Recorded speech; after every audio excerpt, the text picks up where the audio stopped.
Boker Tov. Good morning. Boker Tov. I'm Ann Schimberg. Adeline Silverman. Born of Eastern European parents, she grew up in a traditional Jewish Bronx home filled with music and learning. Her religious education was in the Reform movement, and she was confirmed in 1935. Reared during the Depression years, she worked during the daytime, took courses at night, and although two of her teachers had offered to pay to put her through college, she could not accept because she needed to help support her family. She attended Walton High School in the Bronx and was the valedictorian of her graduating class. World War II found her visiting her favorite boyfriend, who was serving in the military. On that visit, with young love unrestrained, they were married. When her husband was sent overseas, she returned to her parents' home to have her baby. Her husband did not get to see his son until he was 2 years old. When Addie's husband, Harold Rubin, died at age 46, she went back to work to support her family. During that period, she also became a religious school teacher. This led to her attending evening classes at Hebrew Union College for 4 years and receiving her religious school teacher certification. Adeline says that in many ways this changed her life. She felt it very important to instill in the students a sense of commitment to Israel and Judaism. She became chair of the Reform Zionist Organization, Soviet Jewry chair. She was honored by her synagogue, Temple Shalom of Floral Park, New York, for her valuable work. After the death of Leon Becker, her second husband, Adeline married Henry Silverman. In 1982, the Silvermans retired to Sarasota, where Adeline's sister Bea and her husband Jerry, may they both rest in peace, were living. The Silvermans joined Temple Beth Shalom upon their arrival in Sarasota. Adeline has been involved for more than 50 years as a volunteer for the Jewish and greater community, as a member of the Sabra Hadassah Board, Jewish Federation Board, and the Sisterhood Board. She has chaired countless State of Israel Bonds functions and brought in one of the largest amount of pledges for the Israel Bond appeal this past high holiday. She has been involved with National Council of Jewish Women and was a member of the Singing Brandeis Babes for 5 years. She works for the American Technion Society and currently is the speakers coordinator for the Holocaust Education Bureau. She has been to Israel several times and has participated in the March of the Living. In Israel, she even made sure that my daughter, Bethany, who was at school there, had a nice afternoon for lunch with Addie. Adeline is the reason that I am a very proud member of Hadassah. On Shabbat, you can see her walking briskly to her seat. Same one she has sat in for many years. She has more energy than many people half her age, and I admire everything about her.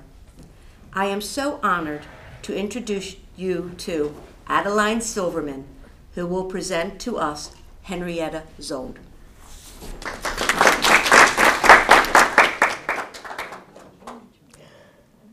Thank you, Anne, for that lovely introduction of Adeline Silverman. I'm Henrietta Szold, and Adeline has given me permission to inhabit her body so that I can be seen. And I want to extend my heartfelt greetings to all of you, my esteemed friends. I've been watching from above, and I marvel at the miracles that have been accomplished since I left this world in 1945. The good Lord granted me the honor of a brief return visit when when Hadassah celebrated the 90th anniversary since my Small Daughters of Zion group of 38 women decided to take the giant step and become the incredible organization known as Hadassah. And as Hadassah celebrates its 100th anniversary, I am delighted to have been invited to return. I am humbled by the honor accorded me. I've been asked by your education director to give you something of an historical background, both about myself and about Hadassah, which provided the turning point in my life and gave it real purpose. I was born in 1860 to Rabbi Benjamin and Sophie Szold, and spent the first 43 years of my life in Baltimore, where my days were devoted to education. Following graduation from high school, I yearned for a college education, but like Adeline, my family's need for my small salary kept me teaching at a girls' private school. During that period, I organized a pioneer night school for immigrants fleeing Russian pogroms, and they found their lives difficult because they didn't know the language and couldn't find employment. Now, my curriculum for them consisted of English, English, and English. All else was treated as subsidiary. I'm proud to say that this institution was recognized as the greatest single influence in making useful citizens of thousands of Baltimore Jewish immigrants. In 1893, I became secretary of the Philadelphia-based Jewish Publication Society, where I acted as editor, writer, translator, annotator, compiler, proofreader, and coordinator for 23 years. In 1903, after the death of my beloved father, I moved to New York City with my mother. I had been trained for a life of Jewish scholarship. So in my spare time from the Publication Society, I studied Hebrew and Talmud at the Jewish Theological Seminary, and I'm proud to say I was the first woman admitted to that institution. And incidentally, they admitted me on the grounds that I wouldn't try to get ordination. I lived near the seminary, so my home was a haven for a group of young intellectuals, among whom was Professor Louis Ginsberg. I helped him prepare material and translated several volumes of his scholarly work, The Legends of the Jews. Working closely over the years, we developed what Ginsberg termed an exceptional friendship. Sadly for me, it was more than a friendship. Although I was 13 years his senior, I fell in love with him. In 1908, however, he visited Berlin, fell in love with a young woman, and married her. I was devastated, and my health failed.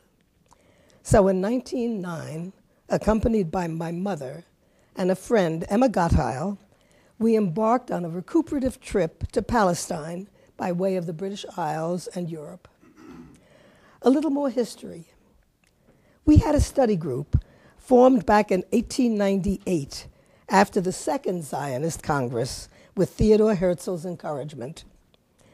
Herzl urged my friend Emma to organize American women in the cause of Zionism, and the Daughters of Zion was born with Emma as its leader.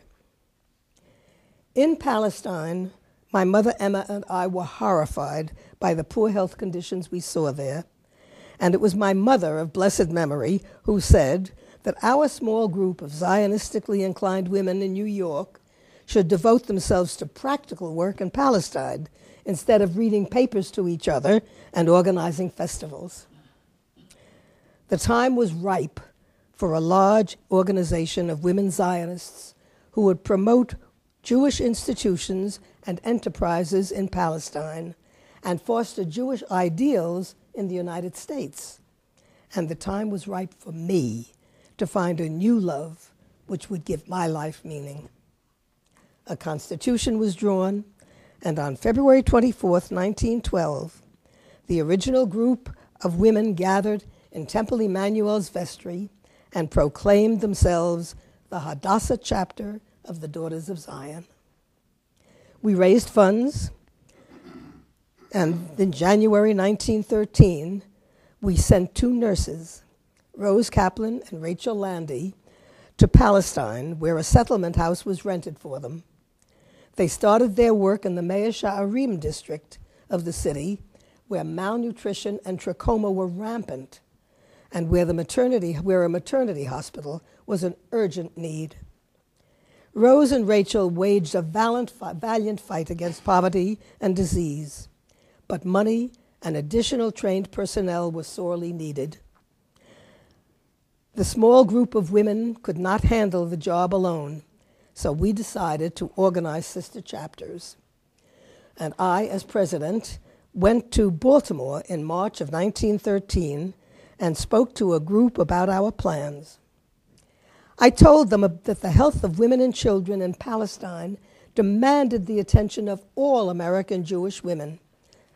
Our motto, "The healing of the daughter of my people," was based on a passage from the book of Jeremiah. Our symbol was the pure white myrtle blossom, which I had seen on my trip. My passion must have been evident because 29 women responded. And 2 months later, we organized the Baltimore branch of the Daughters of Zion.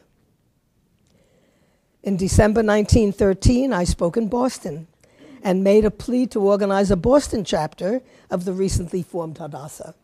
By the end of 1917, we had 47 chapters and 4,000 members. In July 1916, Hadassah, under my leadership, had accepted a request from the World Zionist Organization to organize a medical unit for Palestine. It was wartime, and only 3 doctors were left to serve all the people of Jerusalem. We expended great energy to raise funds, and a 45-member medical unit, together with medical and relief supplies, finally sailed under convoy in June 1918. We added a medical unit with 20 nurses, a host of medical specialists, a pharmacist, a sanitary engineer, administrators, 2,000 cases of medicine, 2 ambulances, 8 vehicles, uncounted gallons of anti-louse fluid, instruments, blankets, linen, and clothing, enough to open a 50-bed hospital. They were welcomed by the Chalutzim, the pioneers, as rescuing angels. Not only did they work to cure the sick, but they did everything from replacing broken windows to firing inefficient cooks. Then they established the new hospital, opened a nurses' training school, and set up the first infant welfare station. I so much wanted to go along, but I had to remain in New York and raise funds. While the group was en route, the Baron Edmund de Rothschild in Paris arranged to turn over to us the Rothschild Hospital in Jerusalem, and he pledged to support it. He kept his word, and it was Hadassah's headquarters in Jerusalem until the magnificent Mount Scopus facility was opened. Thus began the great humanitarian project of the now more than 300,000 American Jewish women who have joined and are known as Hadassah. I was already past 50 when we began this new challenge, but that challenge gave me a whole new life. Age was not a problem, and while I know it is vital to bring in young people to continue the crucial work of healing and teaching, I found that old age and youth can resolve together to live nobly and wisely and energetically. The soul does not change. It only learns to use better ways of communicating with other souls. If you've been to Israel and have seen the hospitals at Ein Karam and Mount Scopus, you'll have to agree we've come a long way, and I have much to be proud of. And I'm overwhelmed about what is yet to come when the new Davidson Tower opens later this year. From the beginning, we made it a rule never to distinguish between Arab and Jew, nor between nationalities or prisoners where medical treatment was needed. And this is still done today, when wounded Arab terrorists are cared for with the same skill as wounded Israelis. In 1919, Hadassah established the first school hygienic clinic to supervise the health of Jerusalem's children from pre-birth to graduation. My best-known career began in 1920, when in my 60th year, I settled in Palestine to revitalize and expand its medical, educational, and social services. I also became involved in the Zionist cause politically. On my 70th birthday, I finally realized another dream. Dr. Stephen S. Wise of the Jewish Institute of Religion conferred on me the degree of Doctor of Laws, that college degree I had always dreamed of. Hadassah also proved to be a moving force in the struggle to establish a new nation. And in 1931, David Ben-Gurion said, "Hadassah is the lifeline."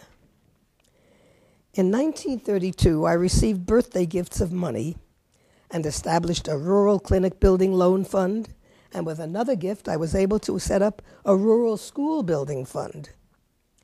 Then came Hitler, who produced the most difficult and demanding period in the lives of European Jews.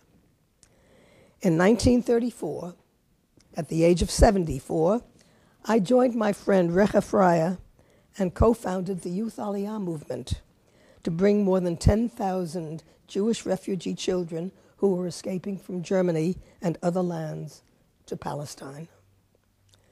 The first arrivals were well-dressed and well-equipped, but by 1939, thousands of Jewish children in Poland had fled from the German army.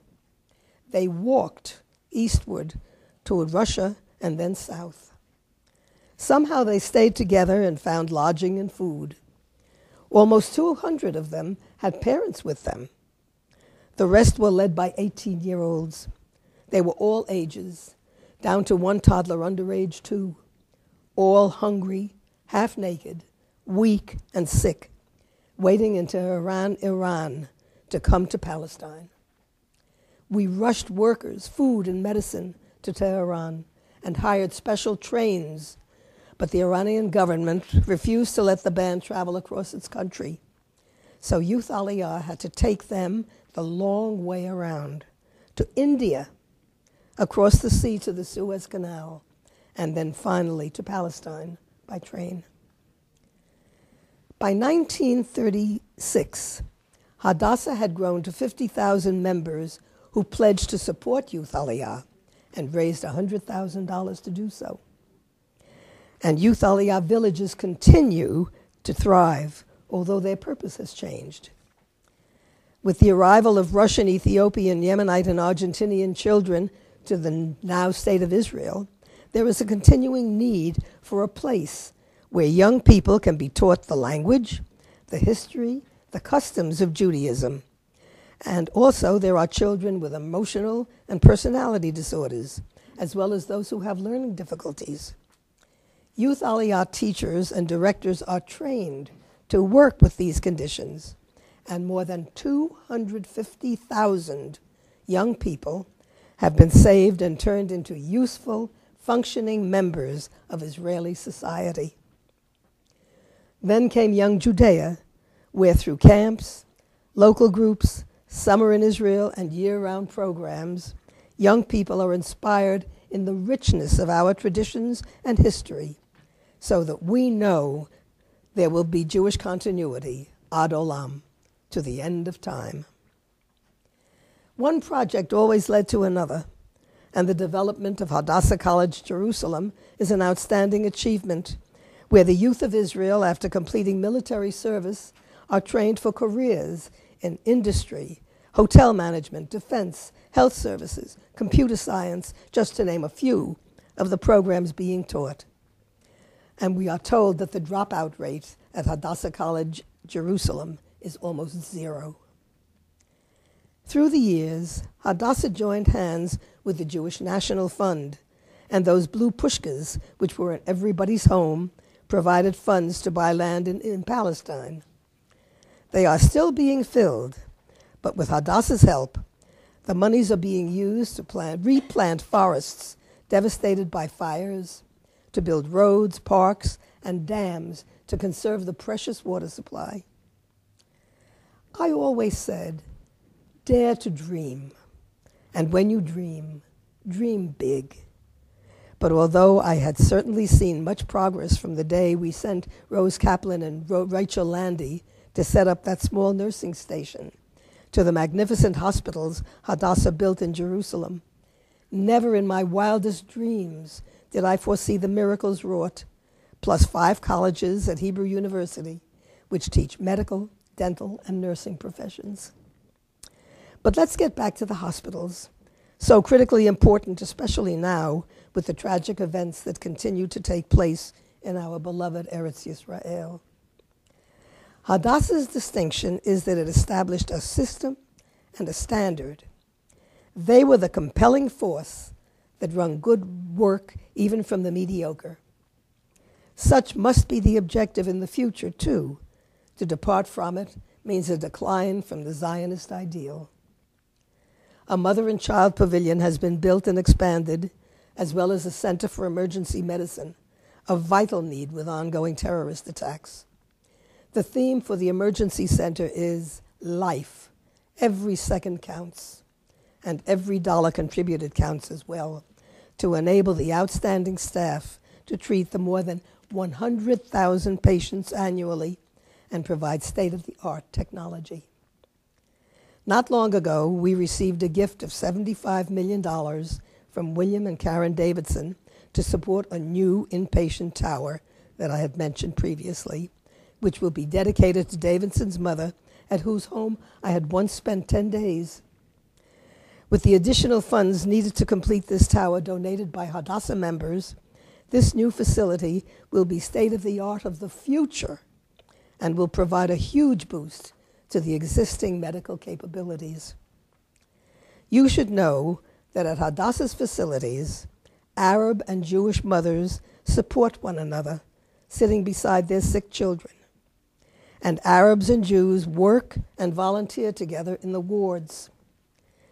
When we think of Bridges for Peace, the treatment given at our hospitals to everyone, Jew, Christian, Arab, must count for whatever hope there is for developing understanding between the various segments of Israel's population. Physicians and nurses performing these medical miracles were trained at Hebrew University Hadassah Medical Schools, which have been built with members' efforts. And there's more that Hadassah members make possible. There's the research going on in breast cancer, in women's heart conditions, in diabetes, in rare genetic diseases that affect Jews. A research team at Ein Karam has demonstrated through clinical trials that a new vaccine for diabetes developed at the Weizmann Institute has the ability to arrest juvenile diabetes and avert the need for insulin injections. These trials suggest that if administered in early stages, it could prevent the disease from developing and holds great promise for longer, more normal lives for those who have this debilitating condition. Further research at Ein Karam with other research institutions in Australia, Singapore, and Holland entails the use of human embryonic stem cells to develop specific cells of the nervous system which are necessary to cure neurological diseases, such as Parkinson's. Because of members' generous gifts, Hadassah's Institute of Gene Therapy came into being, and the knowledge generated in this institute will someday soon perform medical miracles that could repair the world. And there's even more that Hadassah members make possible. Hadassah Medical Organization has been in the forefront of programs to create an awareness of guarding against breast cancer and prostate cancer. And the Check It Out programs conducted in schools is alerting an entire generation of girls and boys to the value of self-examination.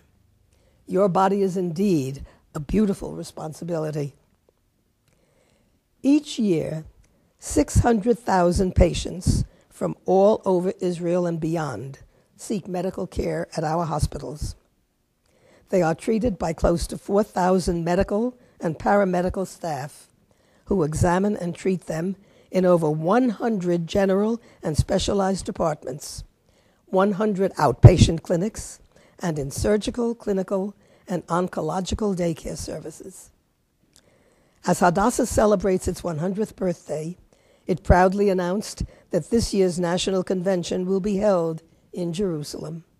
The theme, Partners with Israel for Life, and I eagerly look forward to the future. Hadassah membership is made up of movie stars and astrophysicists, diplomats, optometrists, cardiologists, attorneys, nurses, and above all, many housewives. Everyone, age 9 to 90, fits into the picture. They are from all over the country, from all over the world, working together, developing new skills as they enrich Hadassah, they enrich themselves, and continue to provide the healing of the daughters and the sons of our people. I once said, away with the propaganda of the word. Nothing will avail but the propaganda of the deed. And Hadassah is living proof of that credo. I left this world physically in 1945 when I died in Mount Scopus Hospital at the age of 85. But I have continued to watch Hadassah's development, and I am so pleased to have been given this opportunity to visit with you all and to Kvel. We join hands as we go from strength to strength. Our tradition teaches, Kol Yisrael Aravim Zeh Bazeh. All Jews are responsible, one for the other. And our Talmud tells us that one who saves one life, it is as if he saved the entire world. These must continue to be the watchwords and the inspiration for the job ahead. Chazak, chazak, v'nit chazek. Be strong, and let us strengthen one another. Thank you.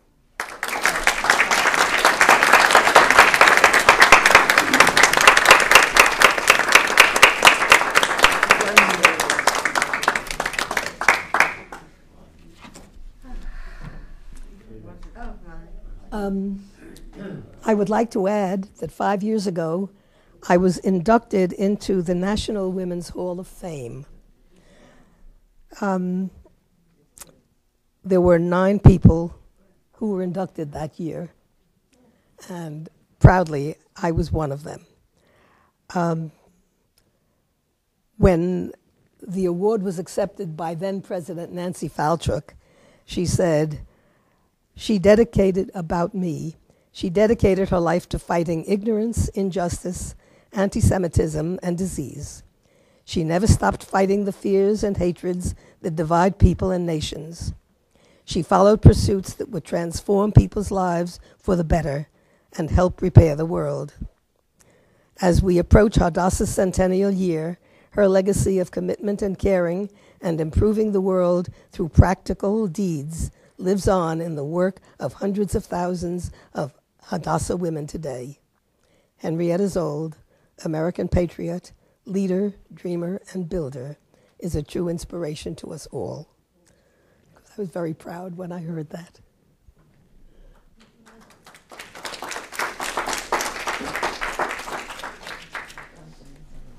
Yes?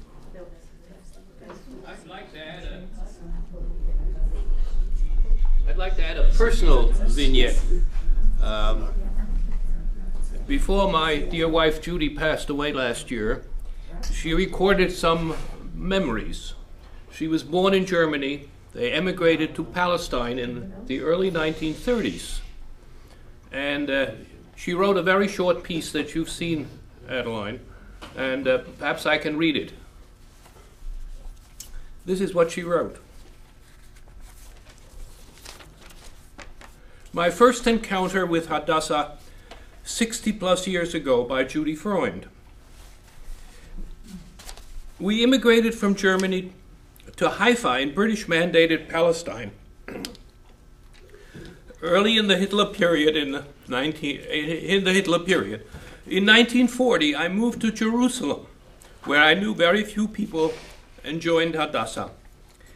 Jerusalem had a very old established Jewish community, not very welcoming to a newcomer, especially a Yeke from Germany. The most important annual social event and fundraiser was the Hadassah Winter Ball. As a member, I was asked to sell 10 tickets to the event. That was hard for me to do. Someone suggested that I knock on Henrietta Zold's door. With great anticipation, I went to her home in Rehavia, close to where I lived. She answered the door, asked me in, and was very gracious. She inquired about myself, and most importantly, she bought a ticket. And then Judy goes on, I was still socially isolated when a Hadassah member asked me to help with a program for young, poor, pregnant, and mostly Sephardi women to teach them how to sew a layette. We met these very young women regularly and provided them with the requisite pre-cut clothes for them to sew by hand. They talked freely about their situation, especially their relationship with their husbands who frequently abused them, which they seemed to accept. I felt useful being able to contribute my efforts through Hadassah. Thank you so much for adding that.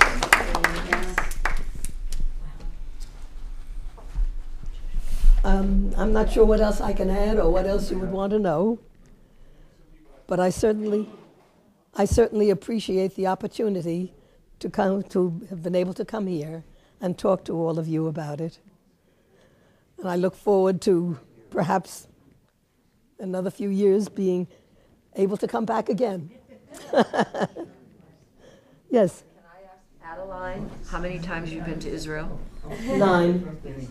And mostly with Hadassah, right? Several times with Hadassah, but always including a trip to the hospitals. Yes. And Henry Silverman has his name on the Bridge of Peace wall, and I'm proud to say that I have my name on the 10-year Keepers of the Gate wall, and the associations go on and on. I would just like to make a statement. First thing, Addie, is something special, but there is a men's division called the Associates. I was trying to find a way of working it in. And we have 150 members in Sarasota, and there's a special rate this year for the men, $212. So if you're interested, just let me know. And that you meet every night. Is that a lifetime? We meet monthly, lifetime membership. I'd just like to say for everyone in town who's been to the Perlman concerts the last couple of weeks, Itzhak Perlman was not only born at Hadassah Hospital, but he was recently made an associate by the Houston chapter. Oh. Yeah, but could we get him to buy his chance Well, we'll for a try. brick? We'll try for next year. Right. My grandson just graduated from Hadassah College, and my granddaughter is in a program right now that's a combination of Hadassah Hospital and Bar-Ilan University. Oh. So we're connected besides being a member of Hadassah, myself, of course. well, Can I ask, what's the lifetime membership for a woman? Now, As Now. of January 1st, it's $212, but what happened, you missed the $100 deal, but what they're doing is there was a Centennial Key which was being sold for $100. It is now no longer available to purchase, but when you take the life membership for $212, you will get the key with the life membership and the magazine, which is really Fabulous. the fabulous part of the Where's life the membership. $112 though? Yeah. Who do I send my check to? Oh, we can arrange it. You Don't worry about it. Elaine, no. Anybody will take it, don't worry. Checks, they'll take it, no matter which member. Or you can join online. You will not have a You problem. can do it by credit card online. Just go to hadassah.org and follow the icon. My mother was a lifetime member. We have to get this. She must have a chapter number, so we get it. Oh, a chapter name. It's Sabra Sabra chapter, Sabra. If you have to get it mixed up with the Orlando one. one of the things that Adeline is proudest of, yeah, coming from the Sarasota chapter, which unfortunately was broken up. I'm the founder of the Sabra chapter. And this is one of the great accomplishments of my life. don't know if any of you met our Shaliach, Eddie Freeman. Yes. Very beautiful young man, was here about 3-4 years ago. Last Shaliach we had in Sarasota, which we need very much to bring Israelis here, to bring Israel here. Anyway, I visit him quite often. He met at New College while he was the Shaliach. He went and approached the Hillel group and he fell in love. And Paulie, who he fell in love with, followed him back to Israel, made Aliyah. They were married 2 years ago. And when I left here in April and went back to Israel, it was to see their new baby, Mayan Dvorah. And Was their baby born at Hadassah Hospital? of course, that's really the essence of the story, because Paulie worked for Hebrew University. She was a grant writer. She did fabulous work, wonderful, smart, bright girl, carrying the baby. Everything was okay, and suddenly it went wrong. They rushed to Hadassah Hospital, and she has written a piece which she's going to send to me, that it was the greatest experience of her life, the care that she had from nurses, doctors, orderlies, every single thing in the mother and child pavilion. And she said, please let me write this, please publicize it. I said, just get it to me. So I'm still waiting, but it's coming. But it's a very, very nice tie from us here into Israel, into Hadassah, to a new generation. And Halavai, the baby, will someday come here and She do what her will, daddy she did. will, she will, yes. Yeah. Fantastic. Thank you. Thank you, Adeline, for all that research. Kitty has a question. Can I ask a question? Go ahead. It's such a pity to me that you have also, besides Hadassah, which is so wonderful, and I can tell you, my father-in-law came to Israel, and he was in Hadassah, and how they helped him so quickly was just unbelievable, because we thought he was finished. But why does Amuna and Mizrahi have a separate organization from Hadassah? Wouldn't it be better if everybody, completely pooled their resources and all went in together? No. I mean, what's your opinion about that? They do different jobs. You have to have everybody takes a different part of it. In Canada, it's not Hadassah, it's Wizo, and everyone supports and actually internationally now it's called Hadassah International. They're not part of Hadassah, the Women's Zionist Organization of America. They only support the medical organization and their research, but everything helps a different aspect of the organization. However the job gets done, however many groups it takes, that's fine. It's such a pity, though, because Hadassah is so large and so wonderful, and Amuna and Mizrahi are really working very hard to do the same kind of thing. They do different things. They do different things. Medical research. They do different things. Care. They do child care. Well, so do they. That is health. Okay. We should thank our Education Director, Maud Peru, for Whose having wife is this. a life member of Hadassah? Yes. For Hanukkah, we just enrolled our 22-month-old as a life member of Hadassah. So both of our grandchildren are life members. That's Fifth generation life members. Wow. How many generations? 5. Oh, lovely. I'm a 4th generation. We're 4 generations also. And I'm the number 1 generation. I've been making all the others. Absolutely. Who's coming up next on this? We have Jonathan Shagrin. 4 weeks. There's publicity about that. He's going to talk about Baruch Spinoza. I would like to let you know that on March 18th, we're having a wonderful 100-year celebration of the healing and teaching of Hadassah, and you're invited. It's going to be at the Lakewood Ranch Polo lounge, grill, grill, lounge, bar. Anyway, it's a wonderful way to celebrate 100 years of the healing of our people. Is it a daytime or evening? It's actually in between. It starts at 3 or 4 and goes till 7. And there'll be a klezmer band and great food and a lovely celebration of a wonderful 100 years. And hopefully a kick-off for another great 100 years. Hadassah was a wonderful way of Henrietta Szold to live. And it really added tremendously wonderful dimensions to my life as well. We've been friends nearly 30 years now from meeting at a Hadassah convention.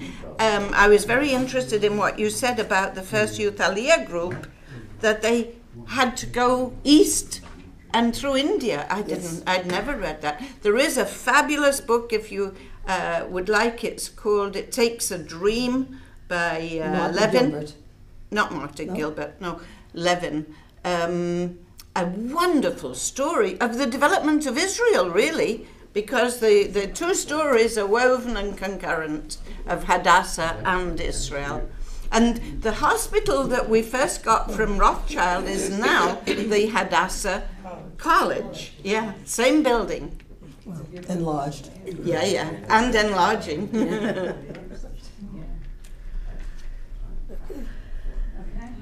Thank you very much. Thank you, Adeline, very much. Thank you all for coming.